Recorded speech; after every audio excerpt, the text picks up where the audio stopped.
Reptile Fight Club. Thanks for tuning in. I guess you don't really tune in.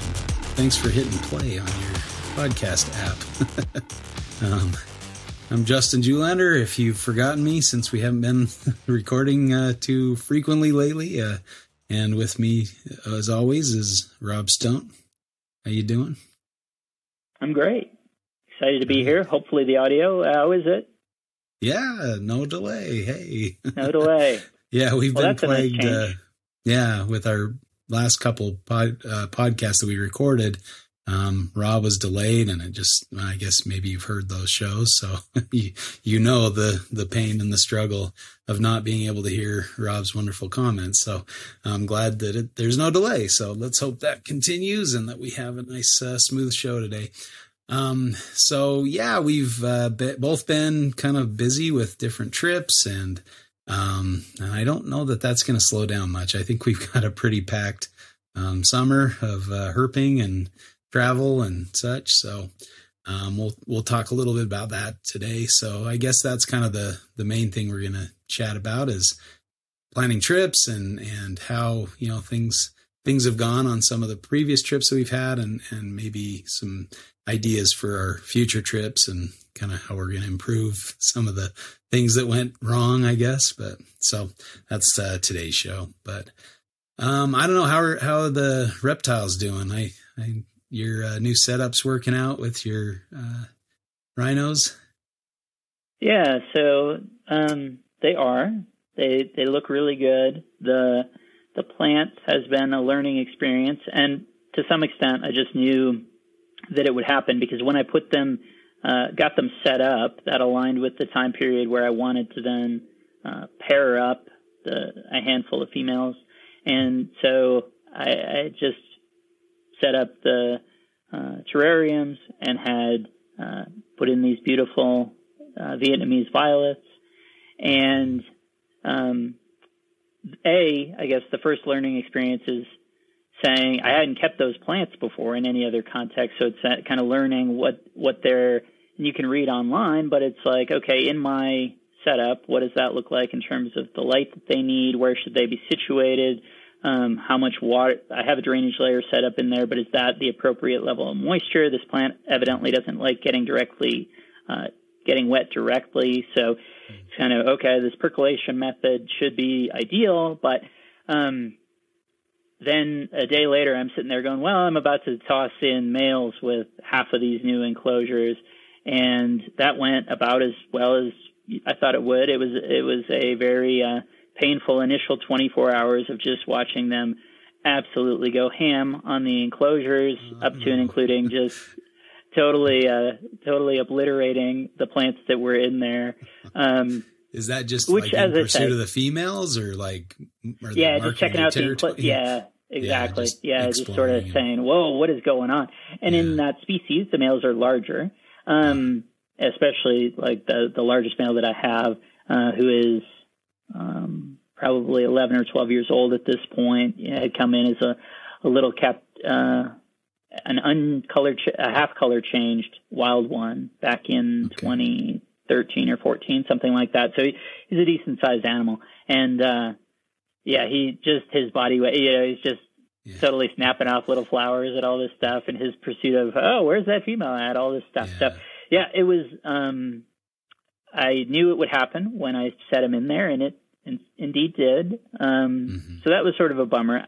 I think I've come to learn that, I do still have some that are doing fine, particularly in the terrariums where I didn't pair them up, so it was only the singular animal and a female adjusting to her own enclosure, not then kind of a roving male as well. Yeah.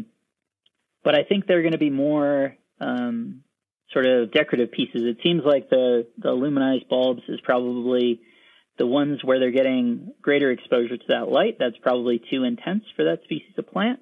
So I think tucked against the background, kind of in a corner to minimize interactivity, it still has the visual and aesthetic impact that I'm looking for, but that's probably the way to go, as opposed to having, I had initially set them up with 3 in each tank and one in the center. Part of it was to learn relative to the conditions, what this would look like. So I had one in the middle, kind of one on either side, one getting more light exposure, one getting less. And definitely the winner of that is the less light exposure.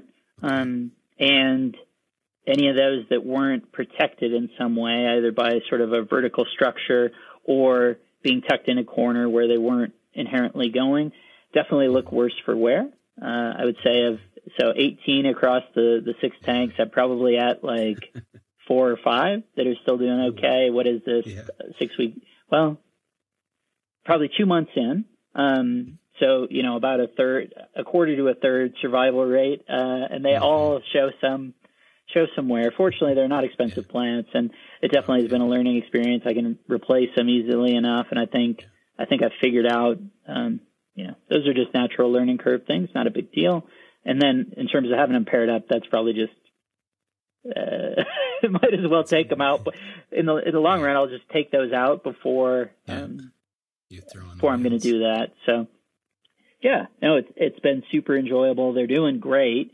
It's been great to see activity patterns out of them that are both consistent with what I would expect in terms of they're making great utilization of the subterranean hide situation. Gosh, I'm being Chuck over here. I got, it's not Chewy, it's Arnhem. But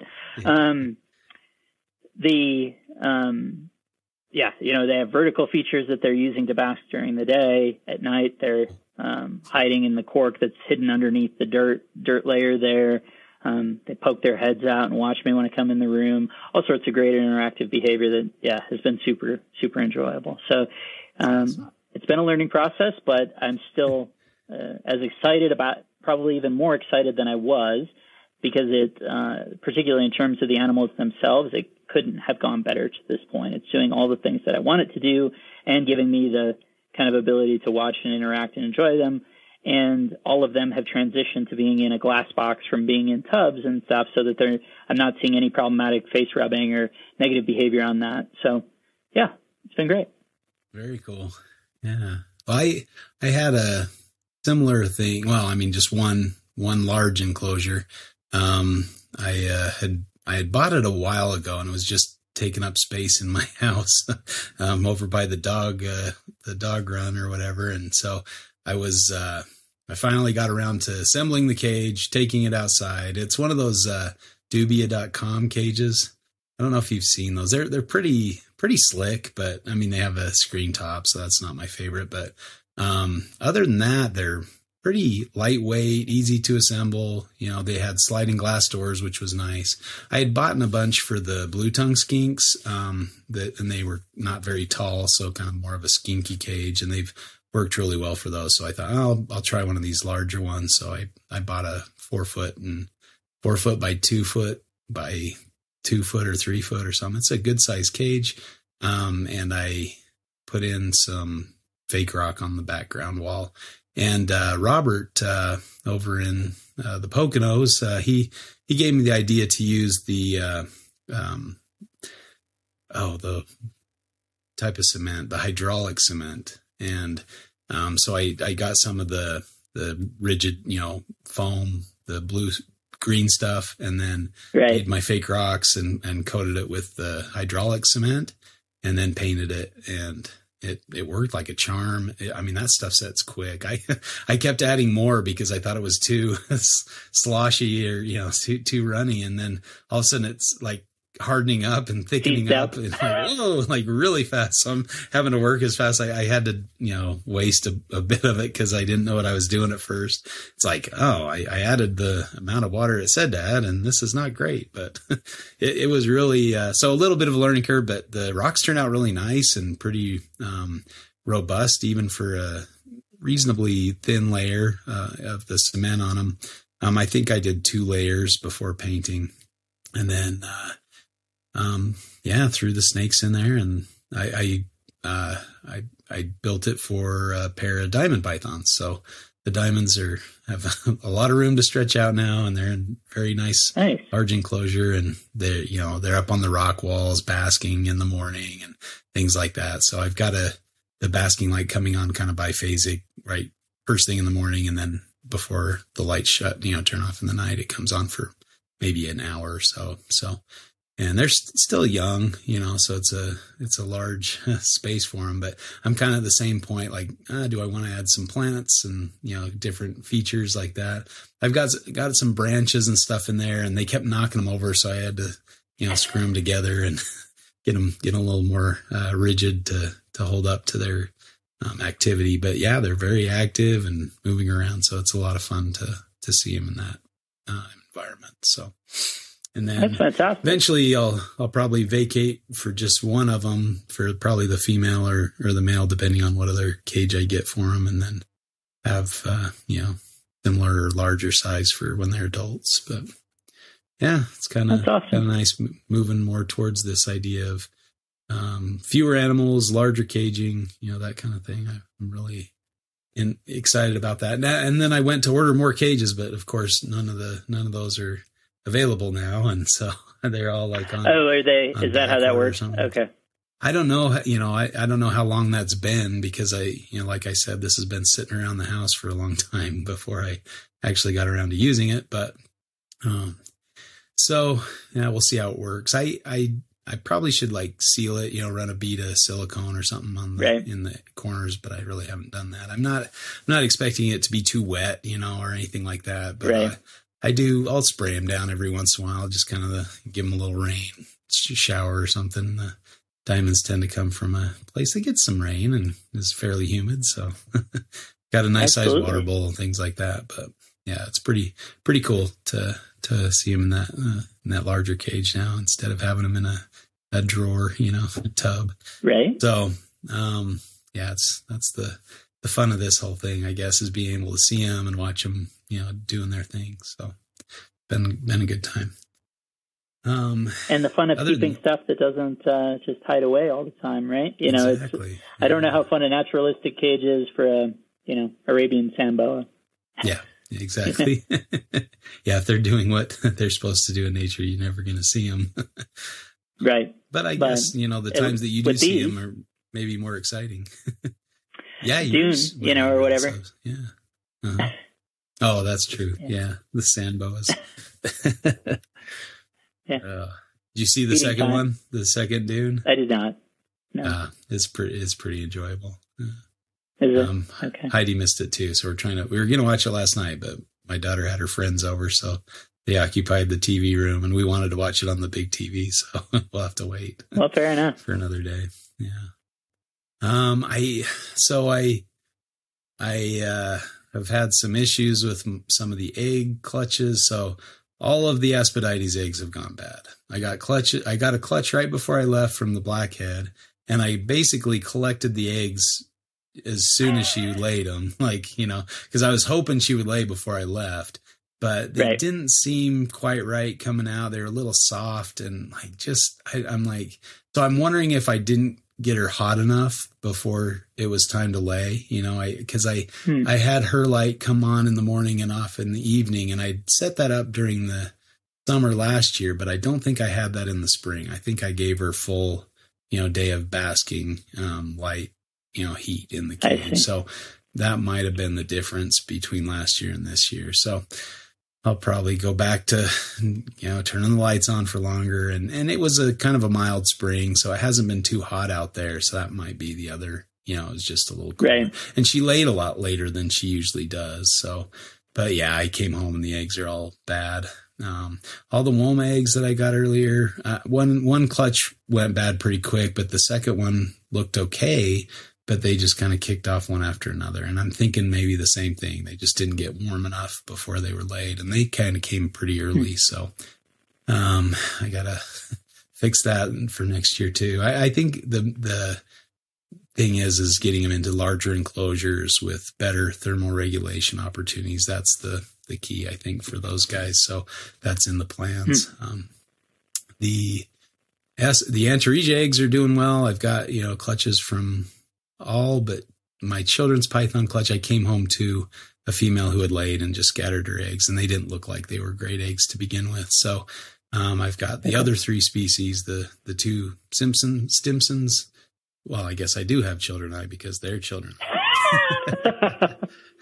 But I do have Western and Eastern Stims and some pygmies and some spotteds incubating now. So The spotted didn't really wrap her eggs very well, and so hopefully they're okay. And then I didn't realize an eastern stem had laid, and so I found those after they'd been in the enclosure, and she didn't wrap them very well either. So, a couple semi-desiccated clutches. And then I came back from Australia, and the inland was sitting next to a clutch of desiccated eggs, and I was really bummed out about that because I really wanted to hatch out more inlands, but I threw them in the incubator, but I don't think it's going to be very productive to do so, but we'll see if they maybe bounce back. But again, she wasn't wrapped around them, which is really surprising because she usually does a pretty good job at that. So I was bummed out to see that.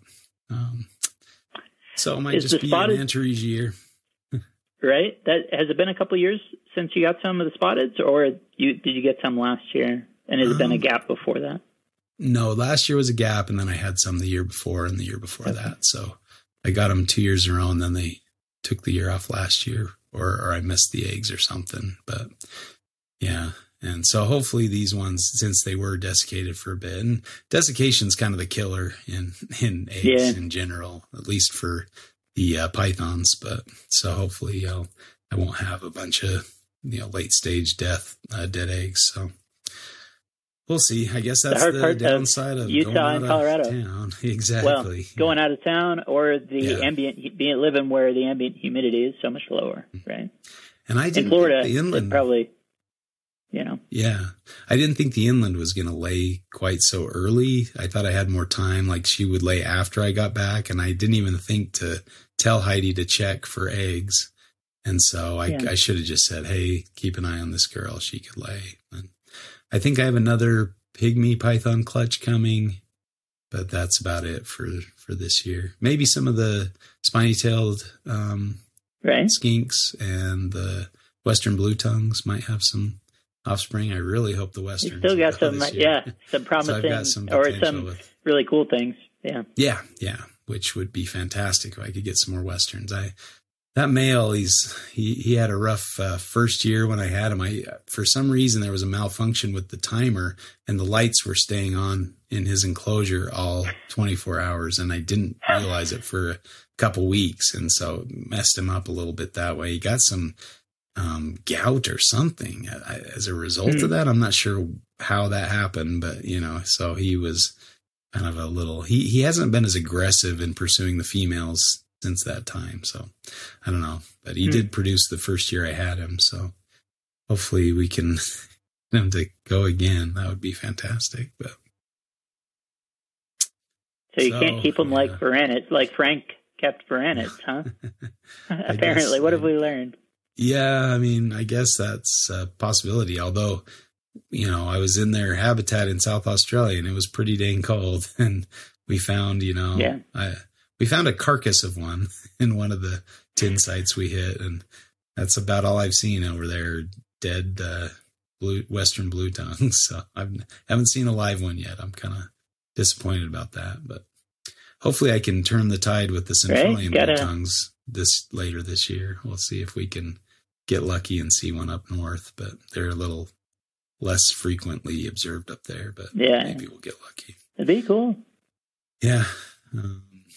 So yeah, that's what's going on here, I guess, in the reptile world. I did get everything cleaned really well before I left, so the reptile room's nice and tidy. Although, of course, when you come back after 2 weeks, there's messes to be cleaned. But for the most part, everything's still pretty good. Nice. And the mice did well. Nobody chewed out and infested the room, so that's always a bonus when your rodents are in good shape when you come back. Yeah. And I thinned out the rodents quite a bit, so I reduced their numbers while I was gone, just so it'd make it easier for Heidi, because Heidi was watching everything. Yeah, I think that's always a good call. Just in terms of the food and water and stuff, and the need to change them out and all that stuff. The not having them be super dense definitely makes a difference. For sure. Yep.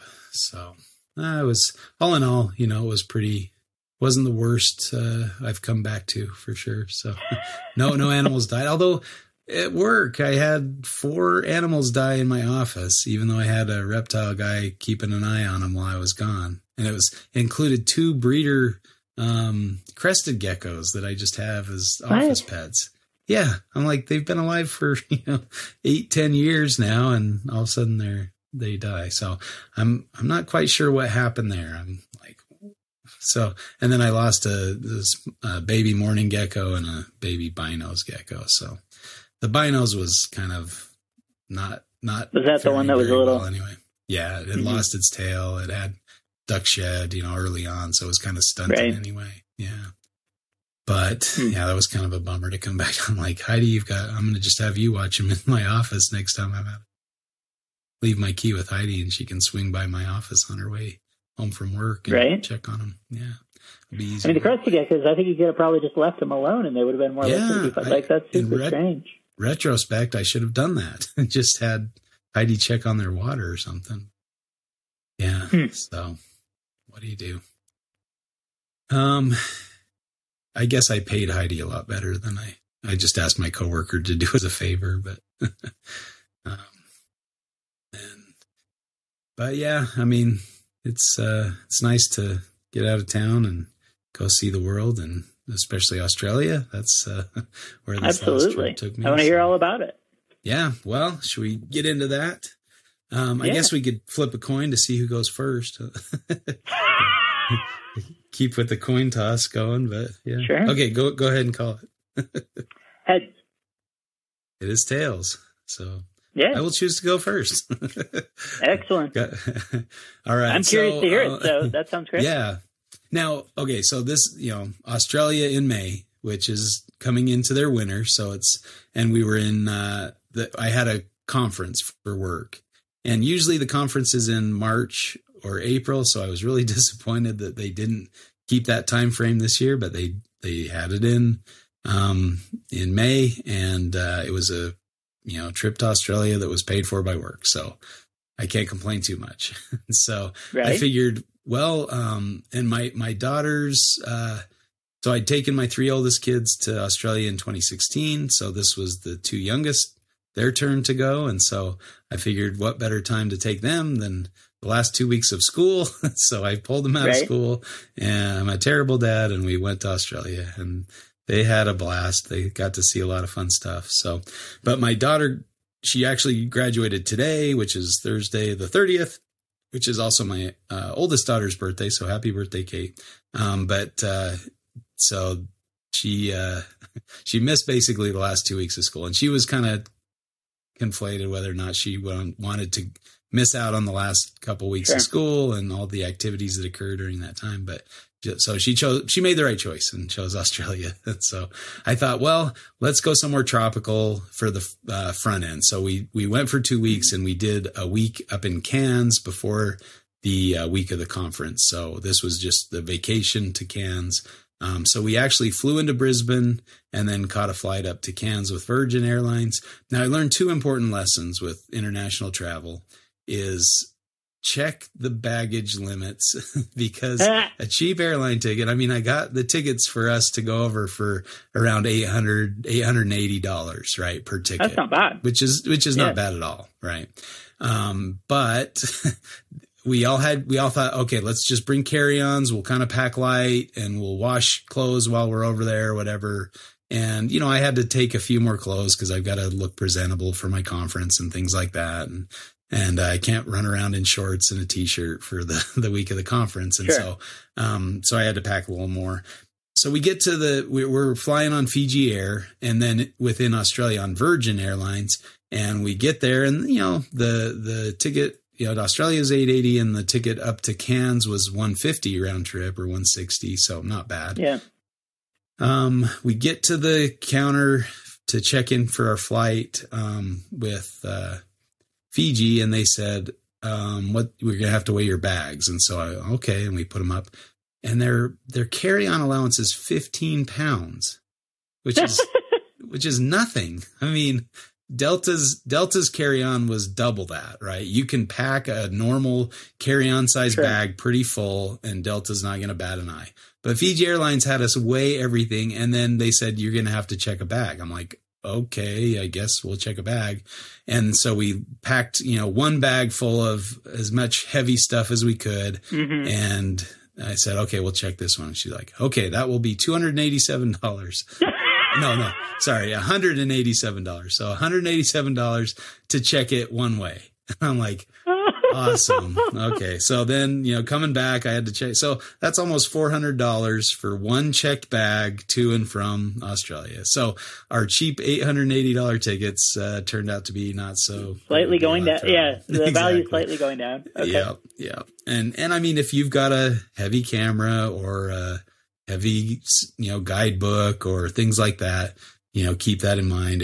When you pick your airline, check the baggage limit, how much you can carry on, and let that be part of your decision, because you might want to choose a different ticket that includes a check bag or a greater weight allowance. Allowance. Now, I looked at our tickets to Australia in the fall, and with American Airlines, they have double that. So it's about 30 pounds or 35 pounds of carry-on. Yeah, I've never even had the weight on a carry-on come up as a question. Yeah. Yeah. They did the same thing on Virgin once we got there. And so I go to check the bag for Virgin Airlines. So, and they said $120 for the bag. And I'm like, $120? I'm flying 2 hours to Cairns. Like, that's basically a fourth ticket now. Yeah. The tickets we bought were $150. And so, she's like, sorry, that's, she said, book it online on the way back and you'll save a lot of money. So I booked it online on the way back and it was only $60, but still there's another almost $200. So we're up $600 on just checking bags. So that was kind of a bummer. So I don't know. Keep that in mind if you're traveling overseas. That can be kind of expensive. I guess it's like Frontier Air in the US or some of those airlines that kind of nickel and dime you. They say, oh, our tickets are so cheap. But then if you want to check a bag. Or if you want it to be the experience you want to have, then it's not quite so cheap. Yeah. Sure. And so the kids weren't thrilled with Fiji Air, and we had a layover in Fiji, which would be fantastic if you could go out and see the island and stuff, but their airport is pretty rinky-dink. It's okay. It's not the worst place. We've had to spend a couple hours, but it's smaller and not a lot of options for food or, whatever. So, but we just kind of no exciting food, their phones and nothing. Well, we didn't really eat there because they fed us on the plane. And so, we'd already eaten a meal on the way to Fiji. And then it's like 4 hours from Australia to Fiji. And then the rest, another 10 or 12 hours. I don't know if they'd had coconut crabs or something. That would have been pretty cool. Right. Coconut crab sandwiches. A little crunchy, but So we got up to Cairns, and the first day was going out to the Great Barrier Reef. And so I'd really had some great help from Matt Somerville. I asked him kind of his opinion, because there were 2 islands that you could take a boat out to and do some snorkeling and see, part of the Great Barrier Reef. And so one of the islands was larger, and it had like records for varanids and carpet pythons and stuff like that. So I was thinking, oh, maybe we'll do that one. Because the last time we went with my other kids, we went to Green Island. And so I was thinking, I've done Green Island. Maybe I'll do this other island and see some cool reptile life. And I asked Matt, hey, what's your opinion on this? He said, go Green Island. It's got better reef. It's got, much better sea life, and the reptile life is slowing down. So you're probably not going to see much reptile life. So go with the Great Barrier Reef stuff. And so we did. And then on the way over to Green Island this time, there was a marine biologist on board that was kind of talking to people and trying to sign them up for a little side trip or whatever. And she said, here's the spot to go to for snorkeling. And that was not the spot that I went to the previous time with the kids. And the boat over that time seemed more like just a cattle boat. There were it was packed to the gills. It was a much larger boat. There were people everywhere, and most of them were tourists. And then the beach that everybody was on was just packed. There were people everywhere. So it was not, the best snorkeling experience I've ever had. But, we still saw some cool fish and things like that. This time around, we went to the other side. We were the first ones off the boat. We got, prime beach location and to put our stuff, and went in, and it was fantastic. There was so much cool sea life. We saw, couple turtles. So we got some sea herping in there. We saw 3 or 4 green sea turtles, and then we saw just some, like a clownfish swimming in a bright blue anemone, and a couple attending. That's cool. They're like blackfish with white spots. I can't remember the name of them, but kind of cool. And they were hanging out with the clownfish kind of near the anemone. It was kind of a fun little thing. And then, that's very cool. Under the dock, we swam along under the dock, and there were schools of fish, and you're just swimming, and it was fantastic. Now, my friend from Arizona that I do the canyoneering with, he had a 360 camera that he would take on our canyoneering trips, and he also took one on a trip we did to Mexico for snorkeling. And he got some fantastic footage of like sea lions and other fish and stuff. And so I bought the same camera that he has so I could try to get some cool footage in the Great Barrier Reef. So I practiced with it on land, and I took a bunch of videos and edited them and stuff like that. So I kind of knew how to use the camera, but I bought this kind of inexpensive underwater housing, and I would push the same button, and I'd start, swimming around with this thing underwater. And then I realized like halfway through, after we'd seen the turtles and all that kind of stuff, that it wasn't recording. It wasn't turning on like it would on land. And I have no clue why it did that to me. And so then I had to like figure out how to get it to start. So I made sure it was recording, and then I would film. But luckily I got it figured out before I saw a wobbegong shark, which are those really cryptically patterned and colored sharks. They have like tentacle frill type thing on the side of their mouth, so they look really cool and bizarre. I don't really think they have much of a dorsal fin, but really cool sharks. And so I followed that thing around and got some footage on the camera. The other thing this housing did, the underwater housing did, was it's prevented the 360 filming. And so it was just filming straight out one side and straight out the other side. So I didn't get the footage I thought I was getting, and wasn't able to get some cool footage of the shark, but I still got something of it. At least I could get a screenshot and have a picture of it if I, just to prove that I'd seen it. But because the marine biologist said she's only seen one of those in the, coastal waters off of Australia. So that was kind of exciting. That was kind of a rare find. And then we saw that looks really cool. Yeah, they're neat looking. And then we saw the lionfish, those kind of, the frilly fish. It was a dark, like black and white one. It was pretty cool looking. I saw a white tip reef shark, some other, just a bunch of cool tropical fish on the Great Barrier Reef. So it was a fantastic experience. The girls had a great time, saw a lot of cool fish. They saw the turtles, and they didn't see the wobbegong or the white tip shark, but they saw the other stuff. So, and I think one of them saw something cool. I think they saw a bunch of clownfish, that were in a little group, and some anemones. So, kind of a fun trip for sure. And I would definitely recommend Green Island, and I'm very thankful to Matt for his advice in that regard. The next day was another Matt advised trip, because he works at Hartley's crocodile farm. So I asked him, hey, should we come out to Hartley's? And he said, well, it's more like a zoo. It's more like seeing them because it's like a lagoon that they built, and they're captive crocs. Basically, they're not wild crocs. And he said he recommended the Solar Whisper tour up on the Daintree, and said they're really good company, and they, do good things. So he recommended them. So we went with his advice again. It was a really great trip. We saw four or five crocodiles out, one large female and a few juveniles. So, again, really cool. He spotted a green tree snake that was clear up in this tree. I don't know how he spotted it, but I was pretty impressed with that.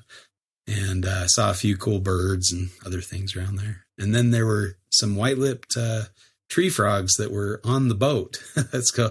I stood up to look at the croc, and there's a tree frog right at head height. So it's kind of cool. So got to see some herps there, just right on the boat. And then we drove up and went out to like Mount Carbine and Gelatin and some of those areas, and herped for several hours, probably from dark about 6 p.m. to around midnight when we got back to the hotel, and saw 2 brown tree snakes and a couple frogs, and that was about it. So herping was pretty slow even up there in the tropics. There was a record of a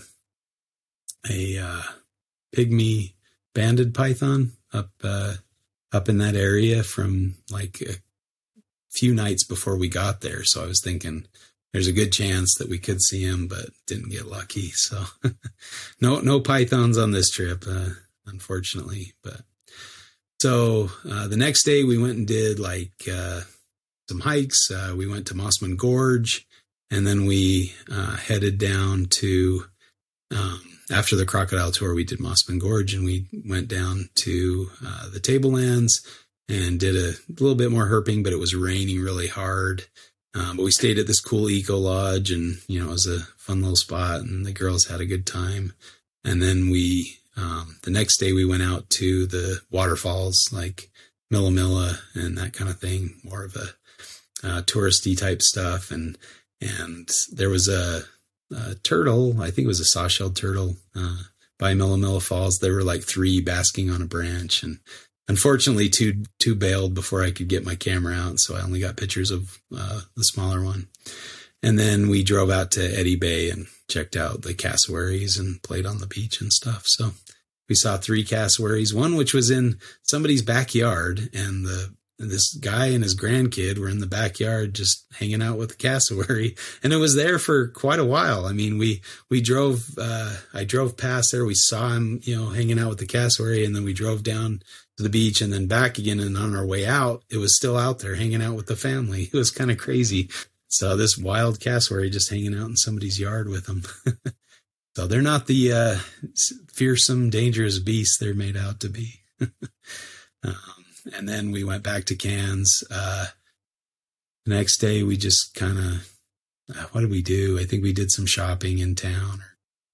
My daughter got a dress for graduation, and then we flew back down to Brisbane and drove out to Surfers Paradise, Gold Coast, that area. And that's where the conference was. So the next week we were in a hotel, just right off the beach, a couple blocks. And so the girls spent most of their time down at the beach. The first night we got there, I thought, well, I've got a rental car. I've got things ready to go. So I'm going to go look for some leaf-tail geckos, because there were plenty of records of leaf-tail geckos in May.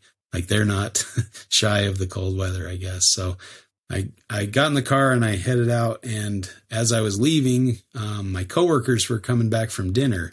So I kind of honked the horn at them. They're like, "Who's this a-hole?" I'm like, and then, "Oh, it's Justin. That's the a-hole." And so I'm like, you guys want to go look for some geckos with me? And they're like, "Sure." So 3 of them grabbed their jackets and jumped in the car.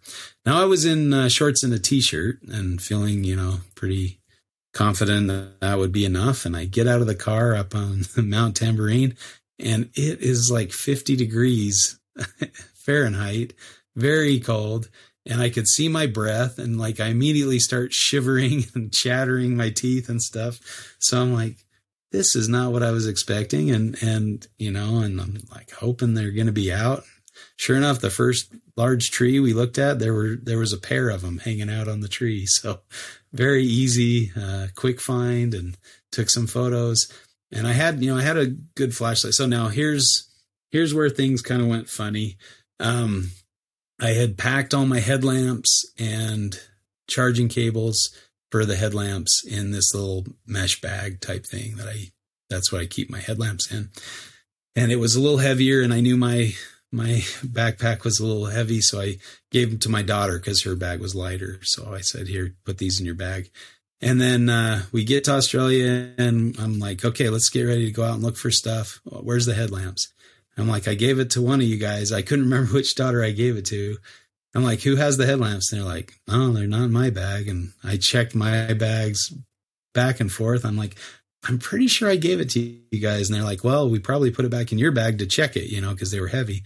I'm like, "Oh, good point." So I'm looking through my check bag. They're not there.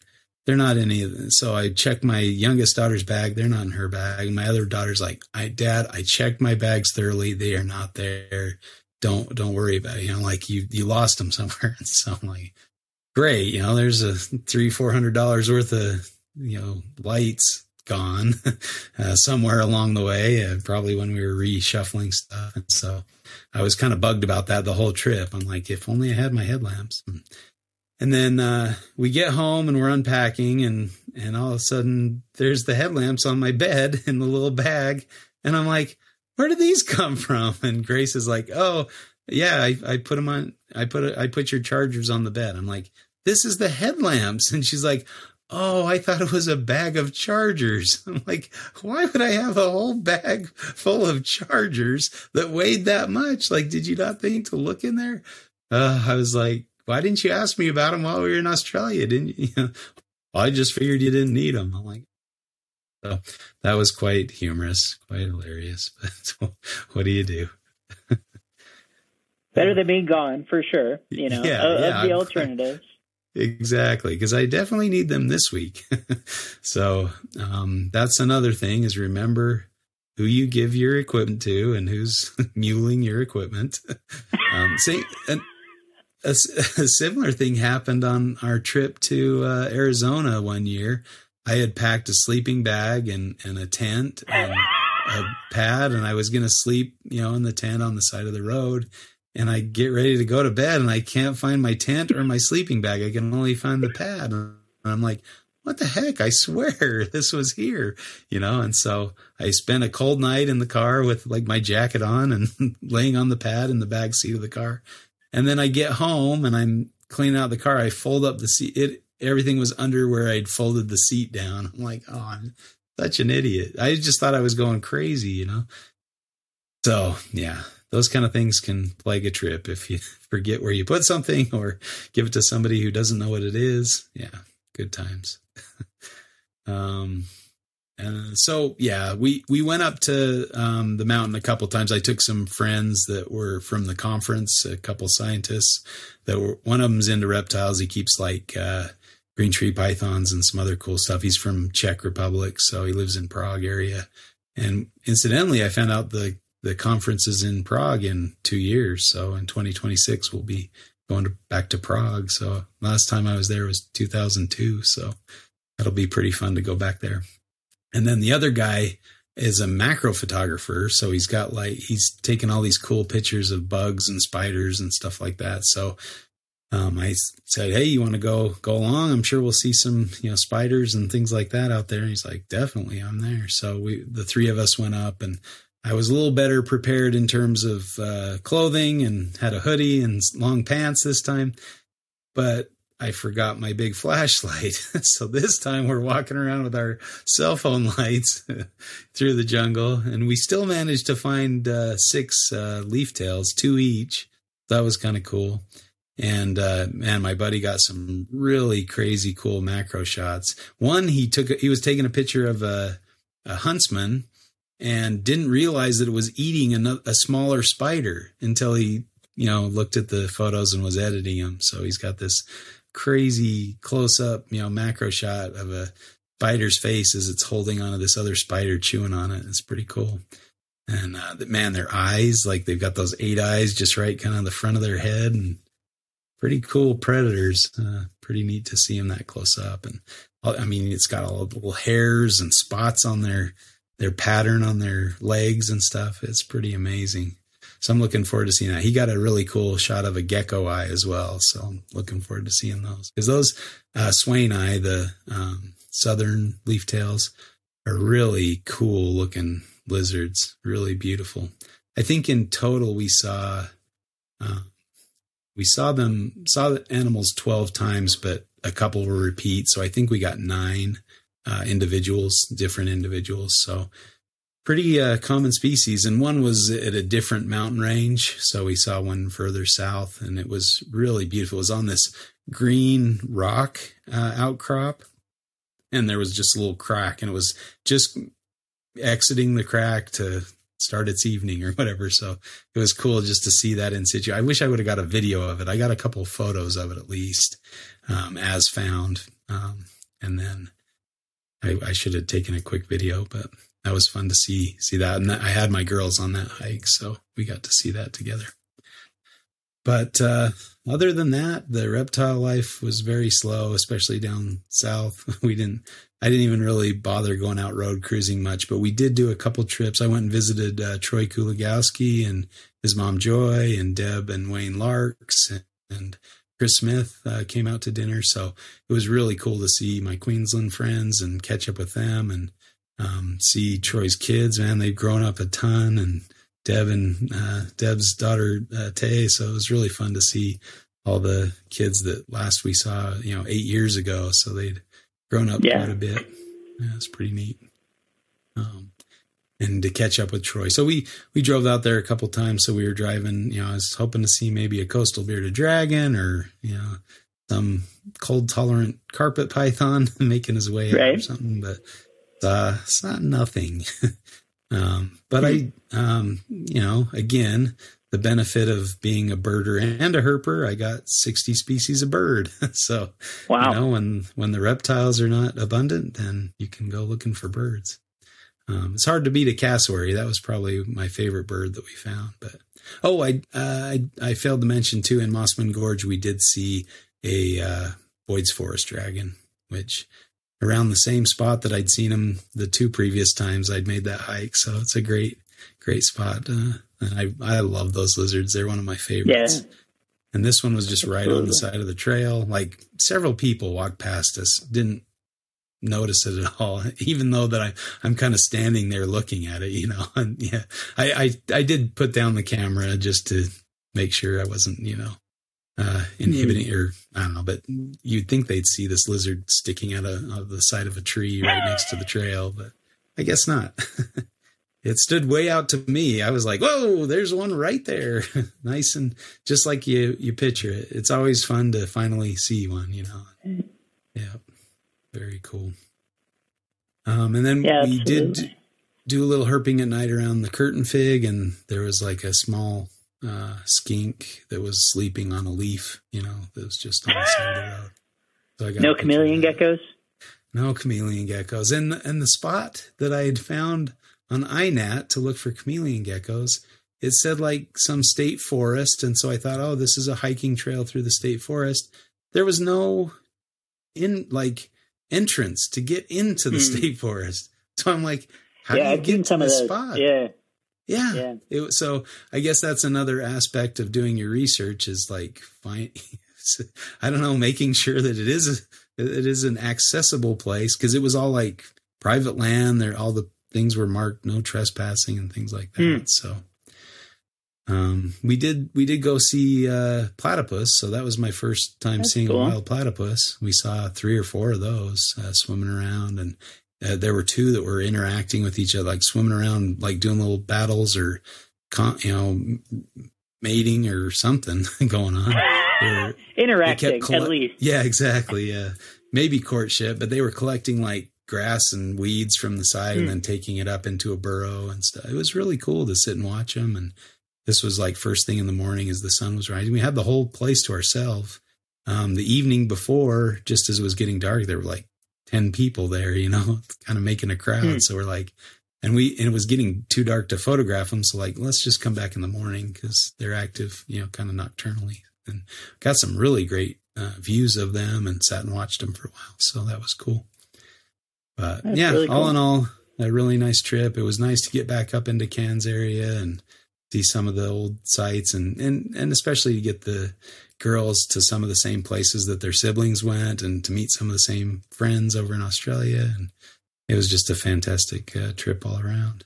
A little light on the herps, but good for sightseeing and friendship and all that good stuff. And I gave 2 talks at the conference, so that went well. Yeah, and did you? And that went good. Yeah, that went pretty well too. So, awesome. Yeah, I even put up some pictures of the brown tree snake and the cassowary and and the dragon, the forest dragon. So integrated them into the presentation to give the local color. They have a drink called Big SARS, like the sarsaparilla, but they call it Big SARS. And so I put up a picture of that, and then there's the sign for Hendra, which is the name of a a virus that's very lethal and dangerous that was first identified in Australia, probably in the Hendra area. And so I took a picture of my daughters underneath the Hendra sign, kind of the welcome to Hendra sign or whatever. And then, so I said, I drank a big SARS. I've seen dragons and dinosaurs and serpents. And we walked through Hendra and saw the fruit bats, and we're still standing. Australia's been good to us. So, yeah. Well, there you go. Yeah. That's cool. Always good to get back there. But I would say don't go on a herp trip in May. You're probably not going to see too much. Right. If you have and maybe that gets a part of the discussion topic, right, that we're going to have here is in terms of planning. So if you're not constrained by the conference, right, like I suppose that's certainly a valuable step in terms of, hey, looking at time of year, right? So how, as you're ideating a trip, what does that look like on your end in terms of saying, okay, are you looking at records for things? Is it your own sort of impressions of the weather? Do you want to be solidly into a season? Me, I love a shoulder season, and that can either turn out great or not, right? Relative to, well, maybe it's not when you're going to run into as much traffic from other folks, but you're that much closer to the weather being, if it gets unseasonably cold a week early, then that, can be a challenge. Yeah. And I mean, I have had a couple trips like that. The South Australia trip was a little bit of a shoulder season trip. We did see some really great stuff and had a good trip, but I think it might have been better served rather than going to South Australia, maybe going to Northern Territory, Same kind of thing with this. The idea to go up to Cairns was to get someplace a little warmer, and it was about 10 degrees warmer during the day and night. And so, we still had a chance of seeing stuff. And again, when I'm with my kids, it's not full on herp, time. So we're doing a little more touristy stuff. So, I probably could have seen more stuff if I would have had the time, if that was the focus of the trip. Yeah, sure. Exactly. But I did go on, iNaturalist and look at the records, and it's nice. You can filter for the month. And so I filtered for the month of May, saw what has been seen and kind of which ones have been seen more frequently. Obviously, the leaf-tailed geckos were active throughout, all the winter. There's records in May, June, July, August, so, they're active. So that was kind of like one of the main targets for further south in Brisbane area, to see a leaf-tailed gecko because they're, easy to find, abundant, and active during the colder area. And that was very successful. We saw plenty of those, And they were really cool geckos. I really enjoyed seeing the swain eye. And now I kind of think maybe it would be cool to do like a trip where you mountain range hop and see, 10 different species of leaf-tailed gecko. Make your way all the way up to like the Cape York Peninsula and see that weird Exeumus or whatever with the long neck. That would be kind of a fun trip to do. Yeah. But absolutely. So, some of those are it's an access thing, right? So that I know, because I was looking on pretty closely for when we had gone with Keith, Teresa, Matt Minatola, and Eric, that I had looked at it saying, hey, this one actually seems pretty doable, that sort of stuff. And the answer is some of them are pretty doable, and others it's kind of access issues, whether it's like what you're describing or just the practicalities of doing it relative to the vehicle that you might have, what kind of vehicle does it take to get up there, and then what does it look like, and what does the task entail? It's definitely doable, absolutely. Yeah. But I can say from having looked at a real in-depth level at the ones that happen to be close by, kind of where we had planned to be and all that we saw the swain eye as well. We went out with Scott and Ty to Mount Tambourine, and that was the facilities incident that where it unsettled Scott, but that's all right. We did see that one, but in terms of the other ones that were kind of, hey, maybe we can run over here, one of them seemed relatively doable, but it was, we were talking like 3 hours a single way, and that sort of thing, which always then becomes, well, how do we want to maximize our available time and all that? But cool idea, though. Could be cool. And it looks like the guys from, is it Extreme Herping, the YouTube channel? What's his name? Yeah, I don't know why I'm trying to think of names, but Payne, last name Payne. And his herping companion. What's his name? Anyway, they just released part 1 of a trip to find 3 different leaf-tailed species in 3 days. So the first part, they found the first one. So I believe that was it Maritzi, that species. So I can't remember what they called the common name on that one, but the common names for those aren't really helpful in a lot of cases anyway. But yeah, Maritzi, it was a cool looking gecko, and I think they searched for quite a while and ended up finding a couple like after 12 or 1 in the morning. And then all of a sudden they started seeing them, and even trees they'd checked on the way in, they were finding them on the right. So, and but yeah, it's fun to kind of see what they prefer, because, you know, the first trip up there to Tambourine, I was searching every tree pretty, you know, closely. And then by the second trip, you know what trees they're on there, because all the ones you found were on the same kind of tree. And so you focus your attempts a little easier. Now, those wait-a-while bushes are fun, aren't they? The wait-a-while plants. Yeah, so I haven't literally run into any of those. The one thing I had to highlight there is, you know, if you had your headlamps, then you can eye shine them as well. I know that was the technique that we were using when we were going around. But, I mean, your headlamps, you know, so there you go.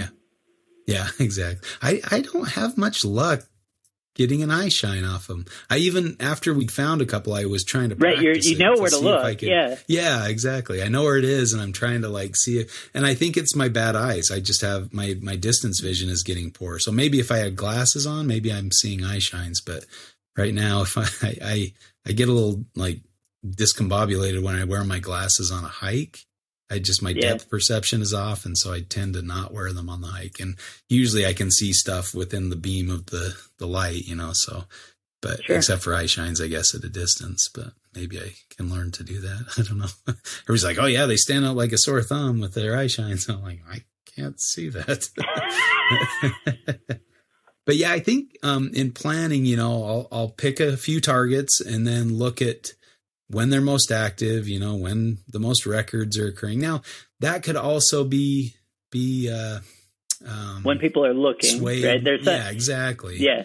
Sample bias. They know this is the month to go look for them, then obviously they're going to plan a trip during that month. And so then the record number count will go up during that month. And then they'll say, oh, that's the only month they're active. Well, no, it's just because everybody thinks that's when they're active. So they're all looking, and the ones that find them because they're out looking. And you know, so that kind of goes along with your shoulder season idea that you're still going to find stuff, even if it's not the peak, but you might have a better chance when it's peak. And like you said, there's other confounding factors like traffic. You know, more people looking means you might not spot it first, and you might have a friend that's sitting photographing it when you roll up on them. But that's kind of the way I go about it, is try to see if I can find some papers or INAT records or something to kind of give an indication of when they're most active. So I try to plan a trip where the majority of my targets are likely to be found active. So that's kind of the way I pick a spot and pick a target species and pick a time to go. Now, of course, when you're planning a trip, especially overseas, you're not doing it the week before or the month before, right. Maybe 3 or 4. Or in our case, we bought tickets to Darwin in January for an October trip. So we've already picked the dates. Whether or not those dates are going to have a cyclone occur or some crazy, you know, weather pattern, or and we've had it both ways, where it winds up perfectly and where it doesn't.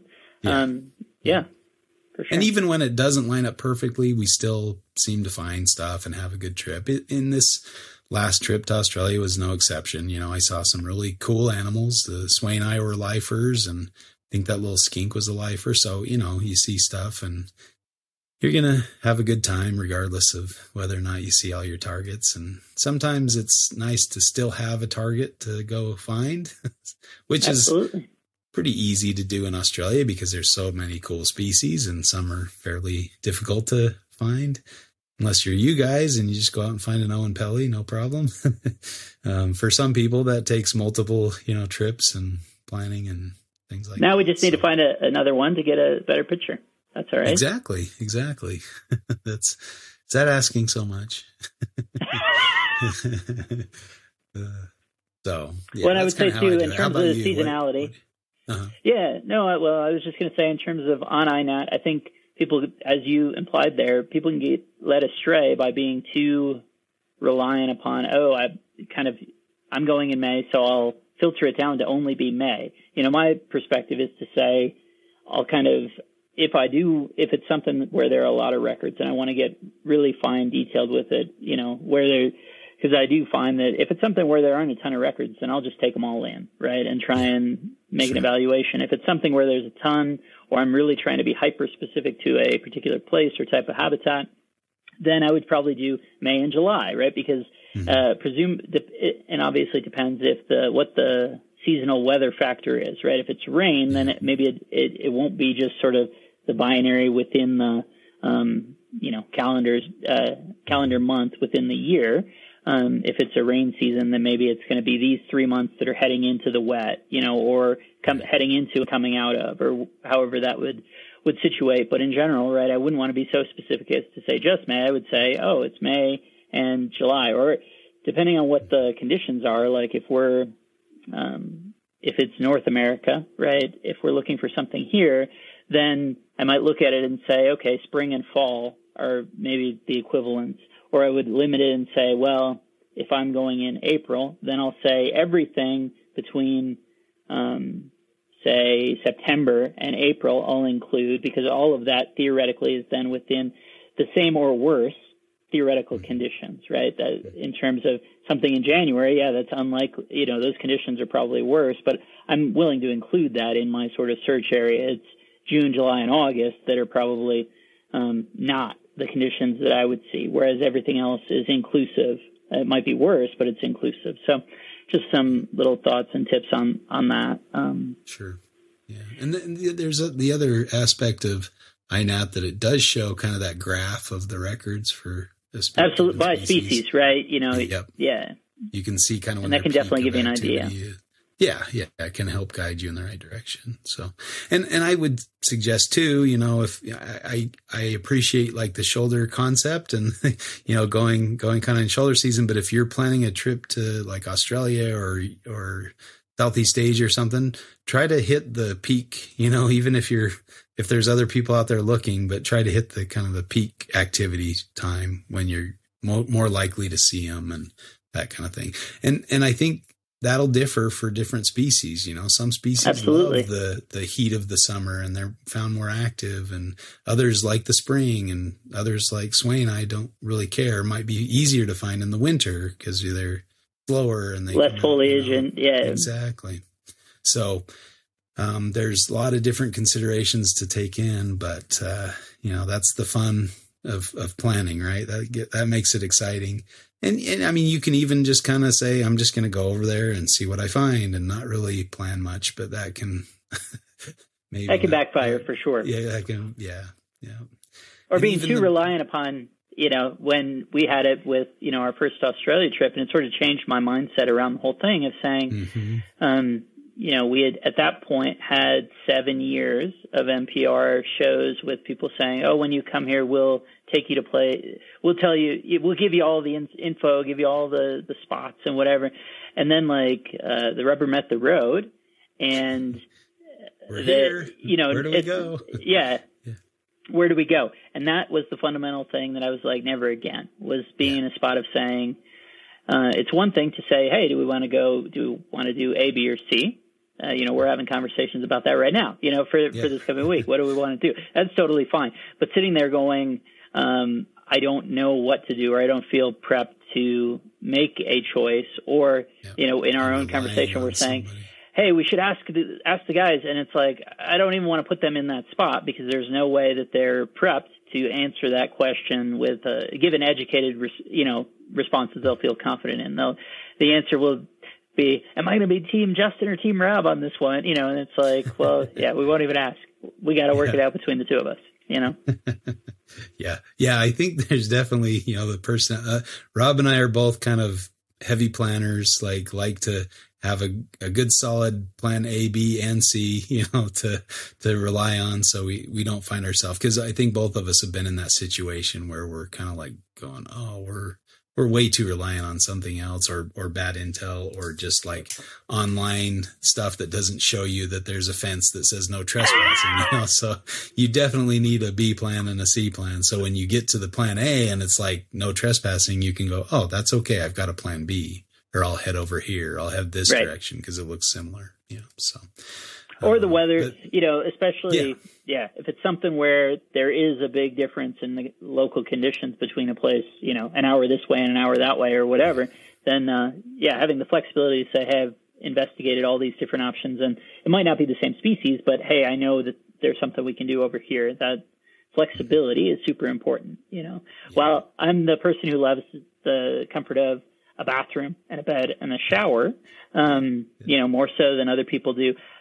At the same time, within that plan, there's the flexibility to say, for everything else, right, okay, this is where we're going to wind up, and that could be easier or harder or better or worse, right? But there still has to be that degree of flexibility to say it's not, the itinerary is a suggestion. And it's, then in the mind, there are alternatives as opposed to saying, nope, we're going here, even though it doesn't look promising. And hey, it still might pay off. We have found plenty of stuff when it didn't seem promising or whatever. But in general, you want to try and juice your odds as much as you can.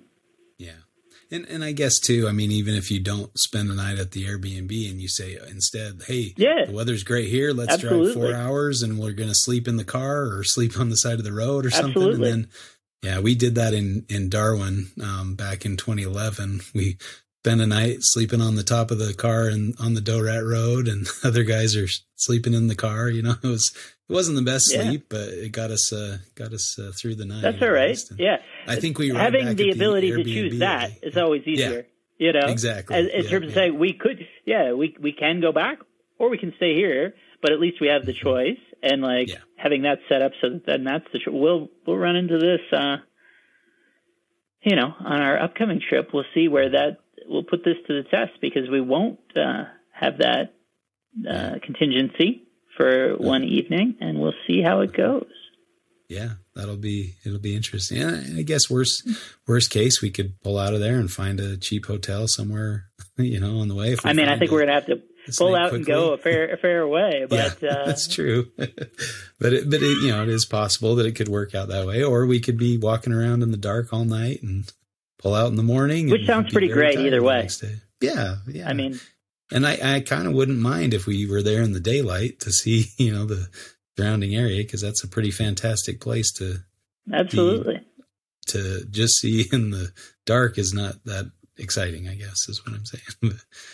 Seeing that place in the light is going to be a highlight of some people's trip, I would think, Anyway, I think that's a good way to go about it. Now that idea of flexibility can be taken to the extreme too. I know that Jordan Parrott was telling me a story when he was out herping, and he and a couple friends, and he said, it looks like the conditions over here are perfect. And we could go see a rosy boa here in California, and then we could head over to Arizona and, catch a green rat, and then we can head over to Texas and see, he's like, the weather pattern is flowing this way, so if we follow it, we'll catch it. And he did that. He drove from California to Arizona to Texas in like a couple days, just pretty much all driving, but they found all the targets they were looking for and got some pretty spectacular snakes. And he's like, if we would have just stayed in one place, we only would have seen one of the targets, but instead we got three. Sure. But that's a lot of driving. I don't think I could handle that. And I mean, you and I kind of have different ideas of trips sometimes and the length of distance that you go. And I think the older I get, the more I'm going to side with you. Want to stick to smaller area with less driving, but I guess next week's trip is a little bit of a deviation from that for you. Well, it's not nothing. I mean, so even when we had gone to Queensland 2 years ago now in the fall, right? The one I'd referenced before, it's actually pretty similar to this, at least on my end. You're the one who's really suffering with it because you got a double dose on the end. From my vantage, it's probably about the same because we had landed in Brisbane and then drove up to Yeppoon, and that's about the same drive. It's even Distance-wise, I'm not sure what it is, but in terms of time on that first day, and there, we were coming off of the, flight to Australia, landed in Brisbane. I think it was 8 or 9 hours. Certainly, basically about the same deal, and that was made all the more exciting by, as you said, tropical storm type weather, and on the opposite side of the road, and they're all looking at me like, well, so Eric drove when we were in the city before it started raining, and then we got some food, and then it was like, all right, you're up, slugger. And I think it was, unfortunately, Google Maps didn't account for, it's just a 2-lane road undergoing serious construction at that point. So I had mentioned it to the guy who managed the place where we wound up staying up there, and he had a laugh when I said, "Oh, it says it's going to be 8 hours," and he was like, "Yeah, well, try it in a couple of that, and you'll be all right." So, pretty similar in that respect. But I guess my thought process on that, and sort of what we're doing on this trip again, except save for you, is to go to your furthest extent and then work your way back. So even if on the front end day it means there is something like that to get you where you're going, then we spent the rest of the trip working our way back down. Towards where we're going to fly out of. I forgot to mention on the trip up to Cairns, we got into Cairns, and there's a road that I'd herped before a couple times, and I was really excited to get back to it. And we get out there and drive up there, and there's a big gate across it, and it says road closed to vehicles. And I'm like, what? No, this is the best, herping spot or herping road in the area, especially in the town of Cairns. And I asked Matt, and he said, "Oh yeah, that road had some pretty heavy damage from the cyclone, and they haven't fixed it up, and so it's just closed." And he said all the great herping spots in Cairns are pretty much closed now. So kind of a bummer to hear that.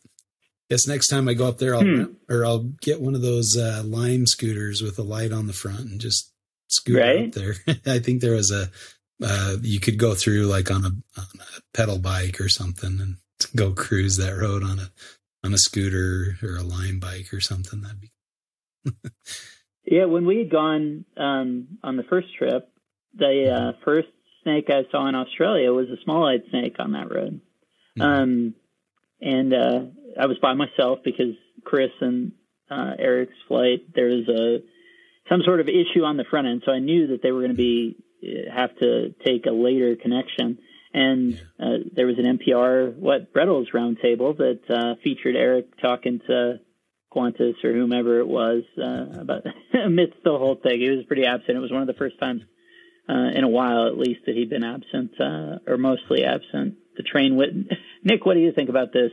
Then followed up by the train whistle, which was all too perfect. So, yeah, a ton of fun stuff out of that one. But anyway, I was by myself at first time driving. The vehicle intended to be driven on the left side of the road. All this stuff. It's dark and it's very windy, that particular road, and I'm stopped in the middle of the road, and I'm like, okay, is that a slaty gray or is that a small-eyed snake? And I was like, well, it looks like a Mexican black king snake with a pink belly. And I was, convinced I couldn't get a proper photo, and I have nothing, so I'm just sort of stepping around it with my feet, trying to contain it, in the middle of the road and all this stuff. It was pretty good. And having seen now when the most recent trip, having seen a small-eyed snake, I was like, absolutely, this is what it was. I didn't have a great photo from which to determine it. I thought that's what it was. Scott was like, no, it wouldn't have been that. It was Lady Gray. And no, but having seen one now, absolutely, that's what it was. And so that's pretty cool memory. But then to your point about the road being closed, the next day, the next morning, I was then like, oh, I'll take, Chris and Eric were in tow then. I was like, let's go up there. And it was closed at that point for a bicycle race. So. Oh, yeah. Yeah. And when we went up there in 2016, same kind of thing. I think they were just training though. There wasn't a race, but I think there was a sign that was saying this road will be closed. And this was a whole ton of people. It was like, wow. Yeah. But to the point of, okay, what do we do now? That was the plan for this morning. You know, we were relying on the info and all this stuff. So yeah. Well, we just went back to the hotel and went to sleep. That was our B plan, unfortunately. And I mean, in retrospect, like, it was probably about the only thing we could do, because as Matt said, there's not much elsewhere to go. So unless you're cruising neighborhoods or something, you know. So yeah, it was kind of a bummer, but what do you do? Even the one to the falls, is that one closed as well at this point? I'm not sure. Like in town a little.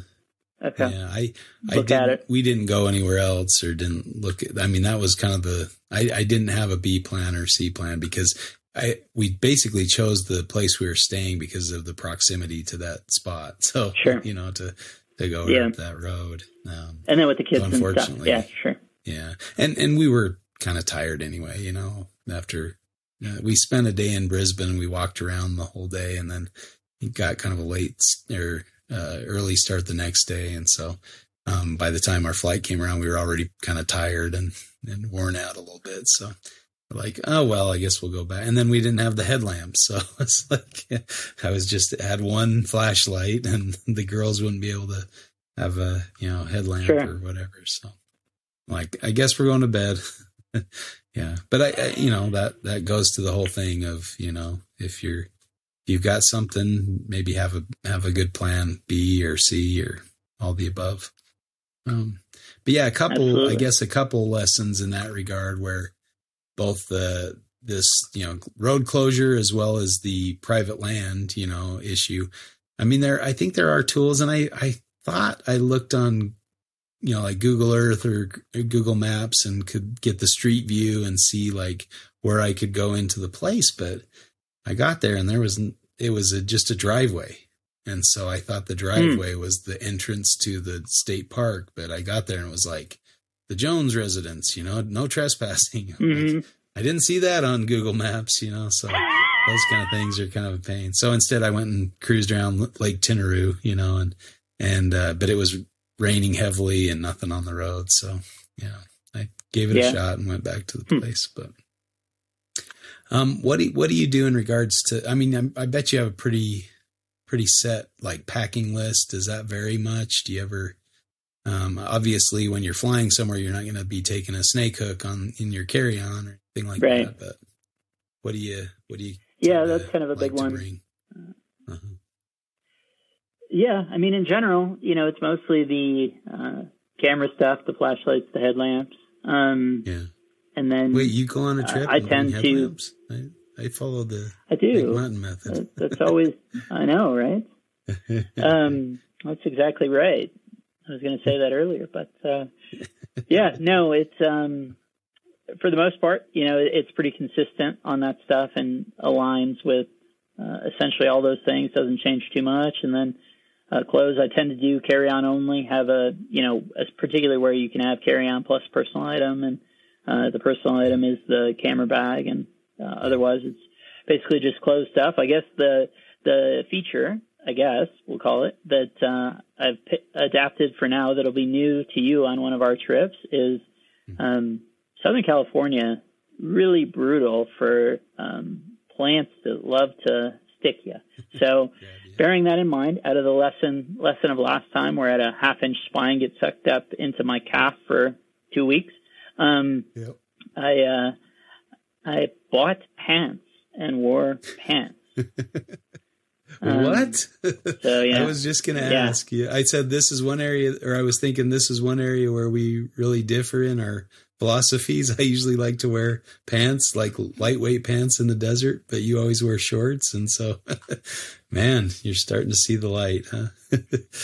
Yeah. A spine in your leg. I then did point out, and I still got a singular one, but I mean, knowing the damage that I had last time, I have to admit that, I mean, heck, we were, you know, messing around outside of the Ocotillo that gets all those shed jumping cholla balls and all that, and none of those got me, which was the offender last time. And then the one where you get 70 impaled by 70 spikes in a single go, right? When you get that whole cluster on there, all pointing in different directions and all that. I avoided that. This was just a singular one that wasn't as bad as the last time. But that's good. Yeah, I did go with pants, and I will bring pants and be wearing pants this time. Well, we'll see how it goes. But right, yeah. Well, so I guess it's better than chaps or something. You know, you wear your assless chaps or something. that would be right. a little rough. Oh, that's for nipper only. No worries. Yeah, we got to make his American experience complete. Yeah.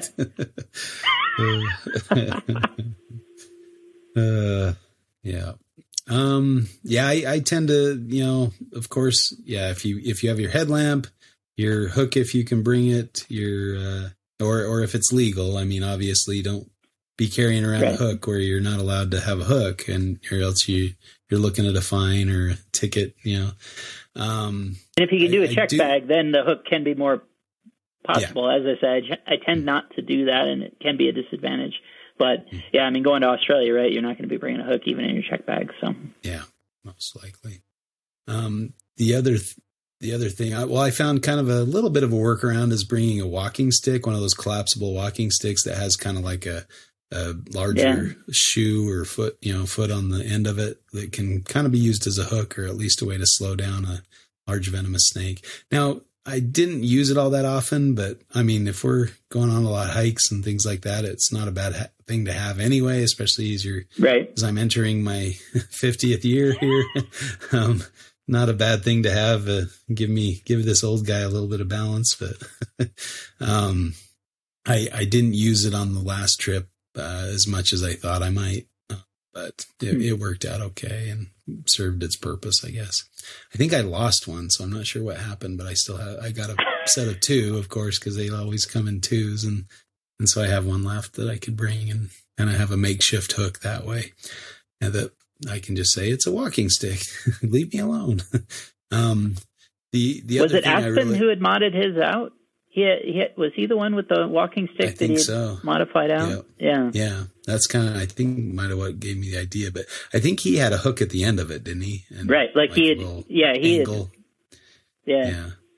It would be nice to have one that was robust enough to maybe flip a rock or a log or something too. You know, get under a rock or a log.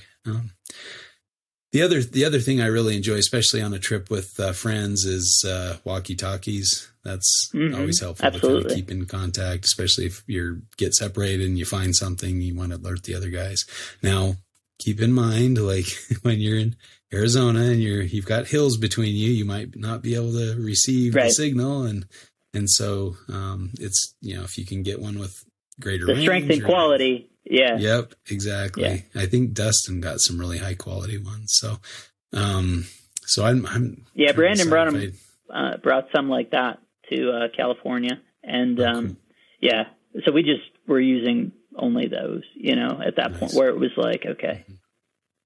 And I mean, some areas you have cell service and you can just call each other, and that absolutely often works better than walkie-talkies, but you're not going to have that at every place you go. And so, especially, you know, in some of these remote areas in the West, you just don't have cell signal in a lot of places.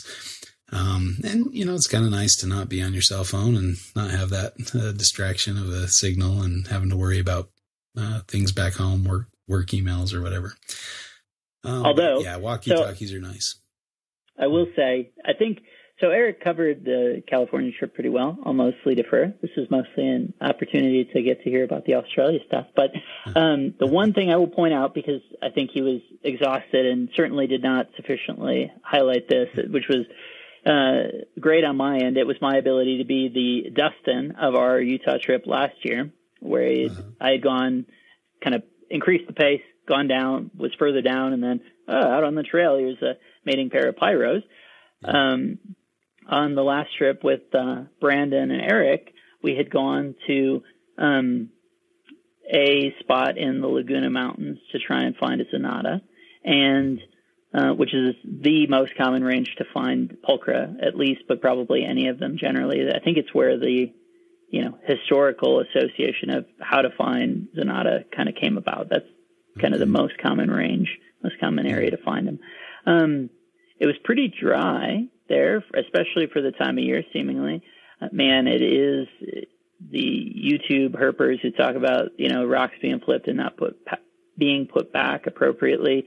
Definitely a problem that I had seen, including in habitat that was like, we'd gone to this one place, not in the lagunas, and basically it was like, I think I'd probably done a third to half a mile of probably 45-degree bush bashing on a slope to get to this spot through stuff, definitely brutal, to the point where I had walkie-talkied to Brandon and Eric and was like, don't even bother to try following me, that it wasn't quite what I thought it would be. And, so there were only a handful of choice looking rocks and stuff. And all of those had been flipped at some point and not put back right. And it's like, who put in the work to get here? Yeah. It's like you do 98.5% of the work, and then you like totally, unforgivably drop the ball in the last 1.5%. Like what are we even talking about? So that was pretty made me pretty cynical about maybe even the whole thing relative to, folks that are strictly only interested in that. And it just fundamentally doesn't make sense. It's like, okay, if it was productive, then like now this could be your new spot that most people aren't going to put in the work to go to. And you mess it up for yourself by failing to put the rocks back right. I mean, I don't understand it from any perspective. It's really, really not acceptable. But, anyway, neither here nor there. The fun bit, so that was a fail. But we went to the lagunas, go to Blaine Mazzetti, who we had talked to on the podcast. Really fun, enjoyable episode. I had said, hey, what are you thinking, man? And he was like, yeah, well, go down to lagunas, see what you can do. And I'm not hesitant to say, like, anyone who does any research on Pyros lagunas, and that honestly isn't that helpful. What that means relative to, so anyway, we had gone down there, and we go to a spot, we're flipping rocks, putting them back nicely, but even then the moisture seal, they were pretty dried out, and we didn't see anything. Spent had 90 minutes, 2 hours doing that in the heat of the afternoon. So we put in some work. And then my wife had texted me that the dog had gone to the vet, and there was excitement around that and all. And so I was like, hey, I have service, to your point. I'm going to give a call.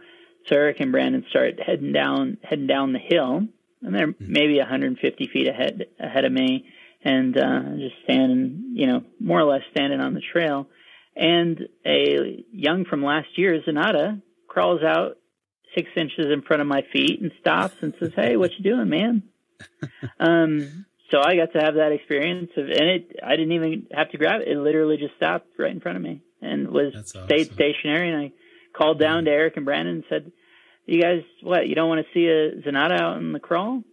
I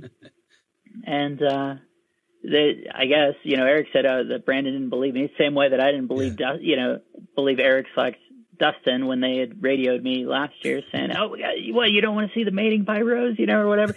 Same deal. This was just me shouting out to him. But, and it literally didn't move. It just stood there, and they were able to come back up and couldn't believe it and all that. So, that's awesome. That was definitely a highlight, that it came out to say hello, and didn't even have to grab it. It just was like, hey, there's this interesting creature 6 inches from me, and I'll just hang out.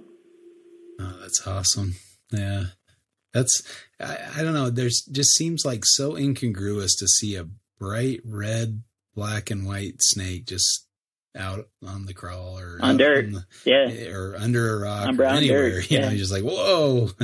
Yeah, I got that thrill a few weeks ago. I went down to kind of central Utah, just below the Great Salt Lake, and went out looking for Utah milks and found a small juvenile. And I'd probably flipped 200 rocks or more,